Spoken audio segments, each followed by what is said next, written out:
Today's lesson is about integer operations, and integer operations cover adding, subtracting, multiplying, dividing, which are our operations, of integers, which are positive and negative numbers.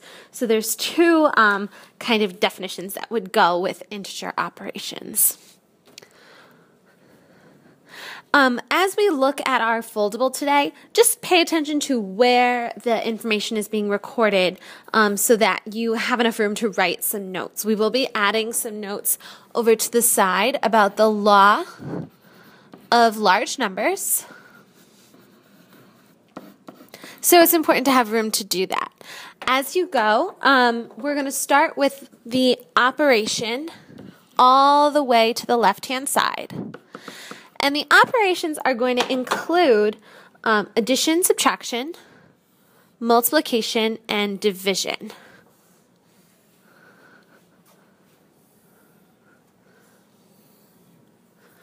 So, addition, subtraction, multiplication, and division. And then the signs that we're discussing are whether or not the numbers are positive or negative. So as I lift up the flaps, we should be writing on the inside of all the flaps. Let's start with addition. The addition property with positive and negative numbers has three different options. You can have two numbers that are both positive. You can have two numbers that are negative, or you can have a positive number and a negative number. The positive number and the negative number can switch orders, so you can also see something along these lines. In terms of the process, when you have a positive number and you're adding it to a positive number, your answer is, of course, going to be positive. So this is pretty straightforward, but just as kind of a general note, positives plus positives equal positives. Same goes with negative numbers. A negative number plus a negative number equals a negative number. The tricky part comes in when we start talking about combining positives and negatives. So if I have one positive number and one negative number, to determine whether the answer is positive or negative, I need to know which of these two numbers is larger, or what value is greater. If, for example, my positive number is larger, then my answer is going to be positive. However, if my negative number is larger, and I like to put that L around the sign to show me that that's the larger number, then my answer is going to be negative. For example, let's look at one example here. 5 plus negative 2. When I look at those two numbers, the 5 is larger. And since 5 is positive, my answer is going to be a positive number.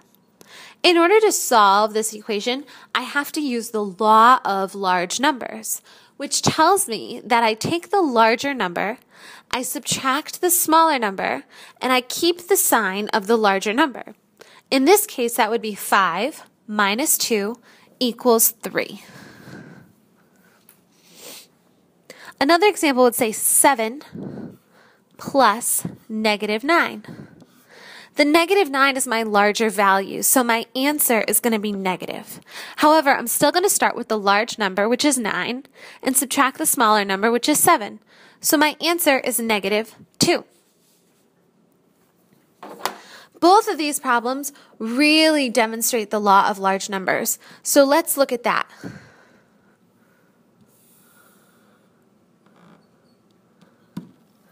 The law of large numbers is for adding and subtracting integers.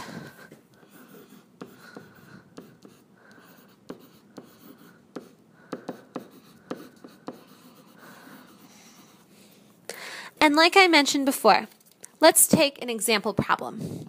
23 plus negative 12. Step 1 would be to say which is larger. Well, that's the 23.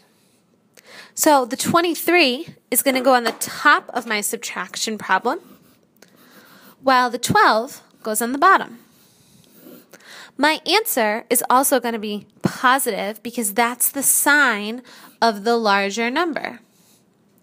23 minus 12, 3 minus 2 is 1, 2 minus 1 is 1. So my answer is positive 11. The key to realizing the law of large numbers is to keep in mind which number is larger, which is farther away from 0. That'll help us to account for the number line. If I want to check my answer,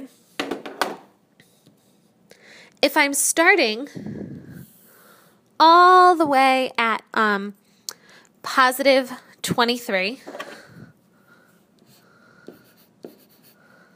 and I'm down here at 0, 1, 2, 3, 4, 5, 10, 15, 20, right? If I'm going to travel negative 12, that's going to be 1, 2, 3, 4, 5, 6, 7, 8, 9, 10, 11, 12. And I'm going to end right up at that positive 11 point. So I know that my answer is correct.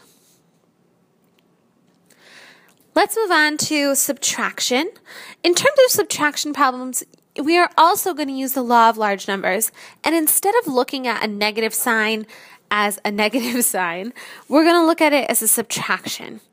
The only tricky part in terms of subtracting integers is that a double negative actually means the opposite of a negative number. We talked about this a little bit in class, where if I have two negatives, or I'm subtracting a negative number, that instinctually you would like to add.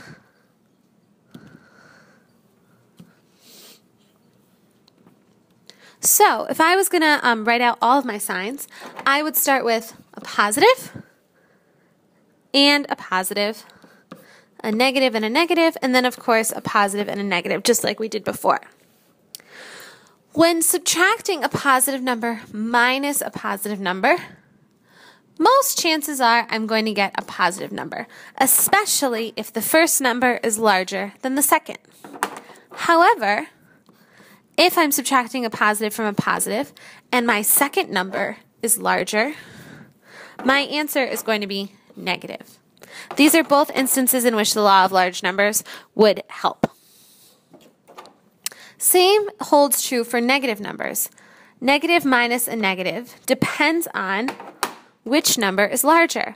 If the first number is larger and I'm minusing a negative number, my answer is going to be negative. However, if my second number is larger, my answer is going to be positive. Mixing positives with negatives only has two scenarios. A positive minus a negative is equal to a positive, and a negative minus a positive is equal to a negative. When in doubt, please use the law of large numbers, especially for subtraction. Addition or subtraction will always work, but subtraction has more variables, so it's important to practice. Let's look at some examples.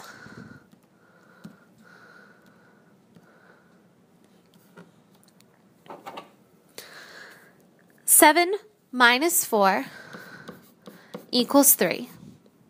However, 4 minus 7 equals negative 3.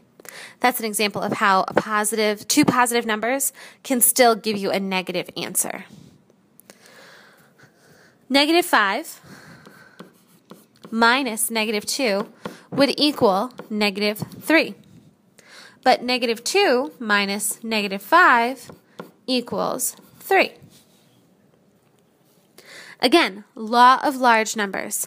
I can see that the 5 is larger than the 2. So when I subtract, I'm left over with 3. Another note you might want to keep in mind is that whenever you have two negatives in a row, You're actually saying what is the opposite of a negative. This is truly a positive number. So when I say negative 2 minus negative 5, I'm really saying negative 2 plus 5. And in that case, the larger value is 5, and my answer will be positive because my 5 is of positive value. As we move on, multiplication and division are very similar, and they're really great in terms of remembering your strategies. There's two ways to really multiply and divide positives and negative numbers. One way is to use what we call the sleepy man. And the sleepy man looks like this. He almost looks like a peace sign.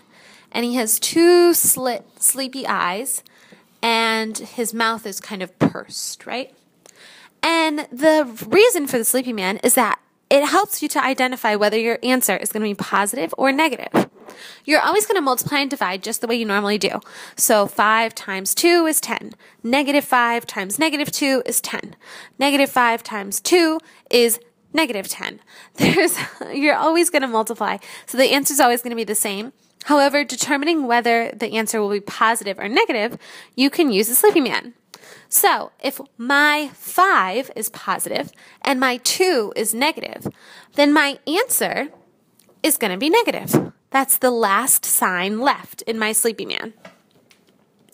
I can do it any way possible. If I have a negative number multiplied by a negative number, my answer has to be a positive number because that's the last symbol left in the sleepy man. The only symbols that we don't account for are if we're doing two positive numbers that we're multiplying, because obviously you should know that the answer is going to be positive. One other way to help you remember multiplication and division of positive and negative numbers is to relate positive numbers to love and to relate negative numbers to hate. So, if you had a positive number times a positive number, then you love to love, so you're going to love. If you have a positive number times a negative number, then you love to hate, so you're a hater.